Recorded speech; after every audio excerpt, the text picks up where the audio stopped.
You wake to the sound of weeping through the wall. The flimsy partition between your bedroom and the master suite fails to muffle the familiar cadence of your sister's stifled sobs. It's 3 a.m. in Manchester, 1847, and the November chill seeps through every crevice in the townhouse walls. You clutch the coarse wool blanket tighter, but the cold isn't just from the air. Your sister Margaret married well, they said.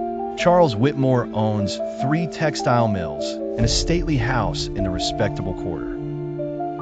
Their wedding was the season's triumph, adorned with French lace and flowers enough to fill a conservatory. Margaret glowed in her white silk gown, though you saw her hands tremble as she signed the marriage certificate. Now, 6 months later, those hands carry the faint yellow traces of bruises that never fully fade. The sobbing ceases. You hear Charles's heavy footsteps on the floorboards, the creak of the door, then silence. In the morning, Margaret will descend to breakfast in a high-necked dress, her throat dusted with powder. She'll pour tea with steady hands and ask about the weather. Charles will scan his newspaper and grumble about the servants. No one will mention the nights, sounds, because in Victorian England, what happens between husband and wife is sacred, private, and beyond the reach of law or interference. This is marriage in the Victorian era, not the romantic dream of novels and period dramas, but the grim reality hidden behind lace curtains and polite society. Tonight, we draw back those curtains to reveal what marriage truly meant for women in an age when love was a luxury and survival was the only certainty. Before we explore these forgotten stories of endurance and suffering, if you value uncovering history's hidden truths, please hit the like button and subscribe for more content like this. Comment below to share where you're listening from. I'm amazed that we're connected across time and space, exploring these stories together from around the world, united by our curiosity about the past. Margaret's story is far from unique. In 1847, when she wed Charles Whitmore, the legal doctrine of coverture erased her as a person in the eyes of the law. The moment she said, "I do," her identity, property, and body became her husband's legal possession. Sir William Blackstone, the eminent legal scholar, put it starkly in his commentaries on the laws of England. The husband and wife are one person in law. The very being or legal existence of a woman is suspended during marriage. Suspended, like a clock stopped mid-tick, a book slammed shut, a song silenced. Margaret owned nothing now, not her father's inheritance, not her childhood jewelry, not even the clothes she wore. Charles could sell her possessions, spend her money, and control every aspect of her life without her consent. If she earned wages, they were his. If she wrote a best-selling novel, the profits were his. She couldn't sign a contract, sue, or write a will without his approval. The transformation was instant and absolute. On her wedding day, Margaret Hartwell vanished, replaced by Mrs. Charles Whitmore, a legal nonentity defined solely by her husband. She was no longer a person, but a possession, valued, yet ultimately disposable. This legal erasure was just the start. Victorian marriage rested on deliberate ignorance and cultivated shame. Young women entered marriage blind to what awaited them. Sex education was not only absent, but taboo. Mothers murmured vague warnings about wifely duties and submitting to your husband's needs, but details were deemed too crude for polite discussion. Eleanor Glenn, reflecting in her 1892 memoir, wrote, "I was as ignorant as a child of 5. My mother told me nothing of what marriage entailed. I approached my wedding expecting gentle kisses and hand-holding. When my husband came to me that night, I thought I was dying of fear." This ignorance was no accident. It was engineered. Victorian society held that knowledge of sex would taint women's purity, making them morally suspect. Life for women in Victorian times was a complicated and harsh reality. The economic dependence on men was crushing, leaving women without control over their lives or decisions. Even wealthy women were trapped. Their well-being was subject to the whims of their husbands. When Margaret asked Charles for financial support to visit her dying mother, he refused, not due to lack of money, but to assert his control over her. Margaret's predicament was all too common among middle-class women. Marrying was often seen as the only way to achieve any sense of security, despite the loss of freedom it entailed. The societal pressure to marry was immense. Unmarried women faced mockery and pity, burdened with the label spinster. Courtship and marriage became an economic transaction rather than a testament to love or companionship. Wealth took precedence over kindness or compatibility in evaluating suitors. Women were scrutinized for their beauty, dowry, fertility, and domestic skills, feeling more like commodities than individuals. Women navigating courtship had to adhere to strict social rules, often at the cost of genuine self-expression. They had to be sweet yet not too intelligent, beautiful yet not sensual, accomplished yet not ambitious. This precarious balance left many feeling like actors in their own lives, following a script written by societal norms. Consider Emma Darwin, the wife of Charles Darwin. She was an accomplished pianist and thoughtful writer before marriage, but her potential was stifled by domestic duties afterward. Emma's correspondence shows her world shrinking, consumed by household tasks and responsibilities.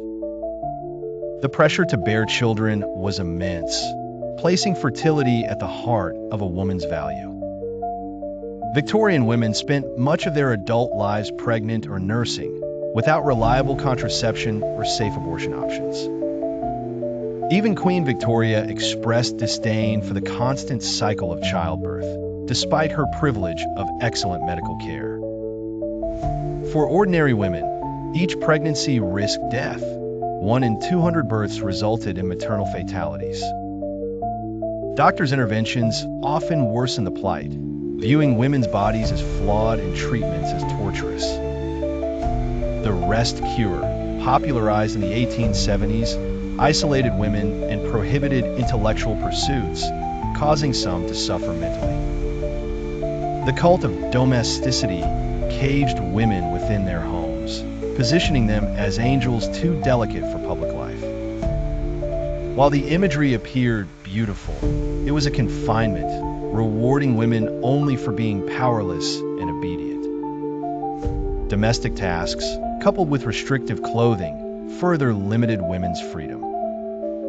The double standard in sexual expectations was glaring. Men explored sexuality freely, while women were expected to stay pure. Divorce was shamed and nearly impossible. The law was heavily biased against women, as seen in Caroline Norton's case. Her abusive husband claimed their children and her earnings, highlighting the lack of legal protection available for women. Religion perpetuated their suffering, suggesting subordination was a divine curse and domestic violence was a cross to bear. Many women internalized these teachings, resulting in depression or anxiety, and some found solace in writing or spiritualism. The Victorian era's restrictions left countless women feeling trapped, battling between societal expectations and personal aspirations. Though some found channels for resistance, many succumbed to the oppressive weight of their circumstances, stories like Charlotte Perkins Gilman's reflecting the grim reality.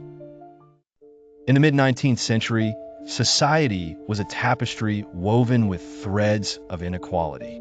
The period, marked by Victorian norms and values, saw children of marriages grow up, normalizing oppression. Sons learned to dominate while daughters were conditioned to submit, perpetuating a cycle of dominance and subjugation. Even among the affluent, women like Lady Constance Bulwer lived in golden cages. Though they were cared for materially, their freedoms were severely restricted.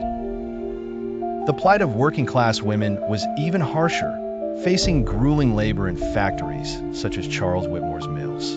Despite their arduous workdays, these women earned significantly less than their male counterparts, while still shouldering household responsibilities.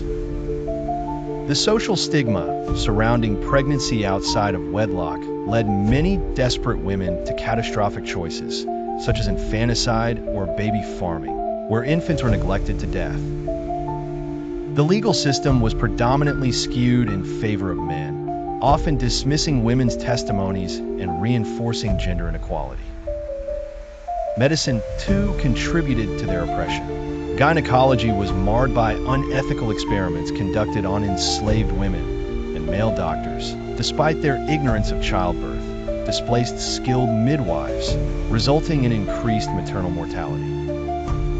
Yet amidst this systemic oppression, glimmers of resistance surfaced. The suffrage movement emerged in the 1860s, a culmination of decades of subdued rebellion by women seeking equality.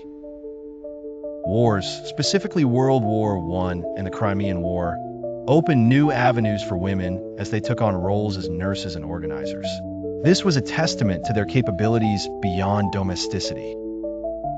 The advent of bicycles and typewriters offered women better mobility and opportunities for work, albeit still under exploitative conditions. The new woman of the 1880s demanded education and equality, facing backlash from certain sectors, particularly the medical community, which claimed that such ambitions could harm fertility. Amid slow progress, legal reforms like the Married Women's Property Acts offered partial relief. However, the suffrage fight became militant, with suffragettes enduring force-feeding and imprisonment as they demanded their right to vote. While World War I shifted gender roles, post-war society saw a regression, as women were pressured back into traditional domestic roles. As the Victorian era drew to a close, Margaret Whitmore's world began to crack open. The rigidity of old norms faced challenges from new ideas, technologies, and movements.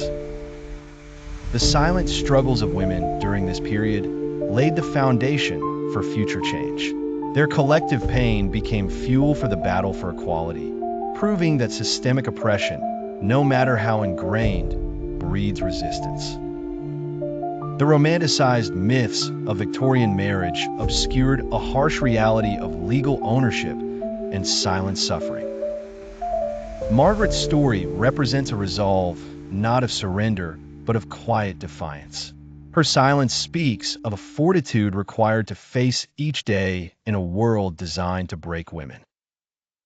Her narrative, along with countless others, lives on in each stride for equality, each law enacted to protect rather than oppress, and each marriage rooted in partnership, not possession. While the Victorian era has ended, the struggle for dignity perseveres, driven by the legacy of those who endured and resisted in muted defiance.